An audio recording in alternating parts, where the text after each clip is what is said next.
Bismillahirrahmanirrahim. Assalamualaikum warahmatullahi wabarakatuh. Perkenalkan, nama saya Abdillah Jaksa dari kelas Perbankan Syariah semester 4 dengan NPM 195 1020 243. Di sini saya akan menjawab soal-soal dari ulangan setengah semester dari mata kuliah Pasar Modal Syariah. Langsung saja dari nomor 1, jelaskan pengertian dan dasar hukum tentang pasar modal syariah yang Anda ketahui. Berdasarkan Undang-Undang Nomor 8 Tahun 1995 tentang pasar modal, menyatakan bahwa yang dimaksud dengan pasar modal adalah kegiatan yang berkaitan dengan penawaran umum dan perdagangan efek yang diterbitkan serta lembaga dan profesi yang berkaitan dengan efek. Pasar modal syariah itu sendiri adalah pengertiannya adalah instrumen keuangan jangka panjang yang mengelola perdagangan surat utang, saham, reksadana dan menerapkan prinsip syariat sebagai landasan sistem kerjanya. Kemudian dasar hukum modal syariah yang tentu semua hal yang dijadikan pedoman oleh agama Islam, di mana pasar modal syariah sudah dijelaskan dalam Al-Quran dan Al-Hadis. Selain itu, landasan fatwa juga dikeluarkan oleh MUI mengenai pasar modal dan transaksi syariah di Indonesia. Kemudian dalam Al-Quran telah dijelaskan dalam surat Al-Baqarah ayat 278 mengenai pasar modal syariah, yang artinya, hai orang-orang yang beriman, bertakwalah kepada Allah dan tinggalkanlah sisa riba yang belum dipungut jika kamu orang-orang yang beriman. Kemudian ada juga dari DSN MUI yang berhubungan dengan pasar modal syariah Indonesia sejak tahun 2001. Salah satunya adalah Fatwa nomor 20/DSN strip MUI /9/2001 tentang pedoman pelaksanaan investasi untuk reksadana syariah. Kemudian nomor 2, sebutkan dan jelaskan variabel terpenting dalam pasar modal syariah yang ada di Indonesia. Jawabannya, variabel terpenting yang pertama ada Menteri Keuangan yang berperan sebagai pembuat dan pemberi regulasi segala aktivitas yang terjadi di pasar modal. Yang kedua ada Badan Pengawas Pasar Modal dan Lembaga Keuangan. Mereka bertugas untuk membina, mengatur, dan mengawasi segala aktivitas yang terjadi di pasar modal. Yang ketiga ada Bursa Efek, yaitu tempat untuk melakukan aktivitas jual beli segala instrumen yang ada di pasar modal.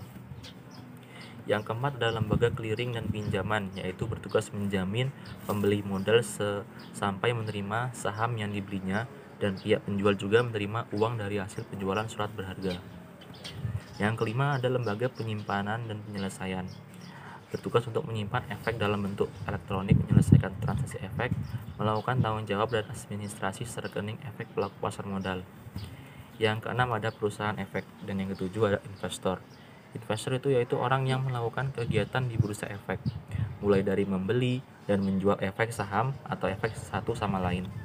Yang kedelapan ada emiten, yaitu perusahaan yang menerbitkan efek atau sebagai pemilik surat berharga dan lembaga penunjang lainnya yang membantu kegiatan operasional sehingga menjadi baik.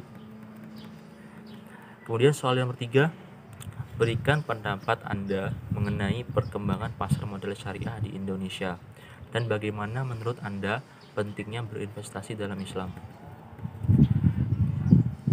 Dimulai dari terjadinya krisis ekonomi di Indonesia pada tahun 1998 memberikan gambaran betapa sektor keuangan konvensional yang berdasarkan sistem bunga sangat rapuh terhadap krisis, sementara sektor keuangan syariah, seiring dengan semakin membaiknya kondisi perekonomian di Indonesia, tingkat investasi pada sektor keuangan juga semakin meningkat. Investasi dalam Islam merupakan bagian dari kegiatan muamalah. Secara resmi, Badan Pengawas Pasar Modal atau BAPEPAM meluncurkan prinsip pasar modal syariah pada tanggal 14 dan 15 Maret tahun 2003 dengan ditandatanganinya nota kesepahaman antara BAPEPAM dengan Dewan Syariah Nasional dan Majelis Ulama Indonesia atau DSN MUI.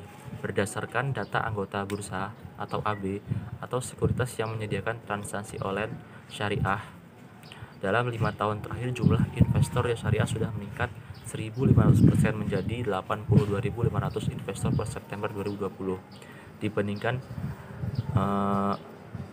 1408 pada tahun 2012.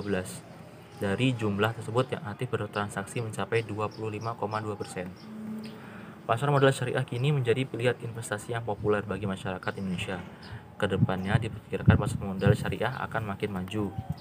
Dengan berkembangnya pasar modal syariah, kita semua berharap Indonesia tidak hanya menjadi kiblat industri halal dunia, tetapi juga menjadi produsen dalam industri halal global, dan menambahkan minat khususnya generasi milenial untuk berinvestasi di pasar modal syariah. Peran pasar modal syariah menjadi penting sebagai alternatif penyedia sumber dana bagi pelaku usaha di industri halal, sehingga terwujud konsep halal value chain yang komprehensif mulai dari hulu ke hilir. Pentingnya berinvestasi dalam Islam. Untuk investasi itu merupakan salah satu cara meningkatkan pendapatan. Dengan berinvestasi, kamu bisa mencapai kebebasan finansial tanpa perlu khawatir dengan inflasi. Investasi adalah jawaban buat kamu yang mempunyai rencana masa depan seperti membeli rumah, mobil, melanjutkan pendidikan, liburan, dana pensiun, dan lain sebagainya. Selain itu, anjuran untuk berinvestasi tertulis dalam surat Al-Baqarah ayat 261 yang artinya perumpamaan atau nafkah yang diberikan oleh orang-orang yang menafkahkan bertanya di jalan Allah adalah serupa dengan sebutir benih yang menumbuhkan 7 bulir. Pada tiap-tiap bulir 100 biji, Allah melipat gandakan ganjaran bagi siapa yang Dia kehendaki. Dan Allah Maha luas karunia-Nya, lagi Maha mengetahui. Investasi juga salah satu cara membelajarkan harta untuk keluarga. Investasi juga mensejahterakan keluarga kamu, yang berarti ini wujud dari jalan kebaikan. Namun, bagi umat Islam tidak semua investasi memenuhi syarat Islam. Investasi untuk umat Islam harus sesuai prinsip Islam, yaitu menggunakan suatu sistem yang pelaksanaannya berdasarkan hukum Islam atau syariah. Kemudian lanjut ke soal nomor 4. Soalnya, jelaskan bagaimana konsep dari saham syariah serta penyeleksian saham syariah dan penilaian saham di pasar modal. Hakikatnya, konsep saham telah sesuai dengan prinsip syariah, yaitu konsep kegiatan syirkah atau musyarakah. Konsep syirkah tersebut merupakan konsep kerjasama yang dilakukan oleh dua pihak dengan hak bagi hasil usaha. Berdasarkan hal tersebut, berlaku yang disebut dengan al-humu bil hurmi, atau bersama keuntungan ada risiko yang harus ditanggung oleh kedua belah pihak yang bersyirkah, tergantung dari besarnya porsi atau nisbah yang ditetapkan di awal. Sedangkan untuk saham adalah surat berharga yang merupakan bukti penyertaan modal atau kepemilikan dalam suatu perusahaan, dan bukti penyertaan tersebut berhak mendapatkan bagian dari hasil usaha perusahaan. Penyelesaian saham syariah. Kriteria penyeleksian atau screening saham syariah yang ditetapkan OJK terdapat di dalam Peraturan Otoritas Jasa Keuangan Nomor 35/POJK.04/2017 tentang kriteria dan penerbitan daftar efek syariah. Kriteria dimaksud juga sesuai dengan Fatwa Dewan Syariah Nasional Majelis Ulama Indonesia atau DSN MUI Nomor 40 tentang pasar modal dan pedoman umum penerapan prinsip syariah di bidang pasar modal. Kriteria yang dimaksud adalah tidak melakukan kegiatan usaha yang bertentangan dengan prinsip syariah di pasar modal. Yang kedua, tidak melakukan transaksi yang bertentangan dengan prinsip syariah di pasar modal. Yang ketiga, ada memenuhi rasio keuangan. Kemudian penilaian saham di pasar modal. Penilaian saham di pasar modal itu ada dua, yaitu dengan analisis fundamental. Ya, ini ada analisis fundamental adalah suatu studi tentang ekonomi, industri, dan kondisi perusahaan untuk memperhitungkan nilai dari saham perusahaan. Analisa fundamental juga didefinisikan sebagai analisa yang mempelajari hal-hal yang berhubungan dengan kondisi keuangan suatu perusahaan dengan tujuan untuk mengetahui sifat-sifat dasar dan karakteristik operasional dari perusahaan publik. Yang kedua ada analisis teknikal. Pengertian dari analisis teknikal adalah metode analisis kinerja saham syariah yang menggunakan pendekatan analisis pergerakan teknik harga saham. Hipotesis awal yang digunakan adalah bahwa harga saham akan bergerak dengan pola-pola tertentu yang sama dan berulang di kemudian hari. Analisis teknikal menggunakan pergerakan historis harga saham sebagai dasar dalam memprediksi arah pergerakan saham di kemudian hari. Demikian jawaban dari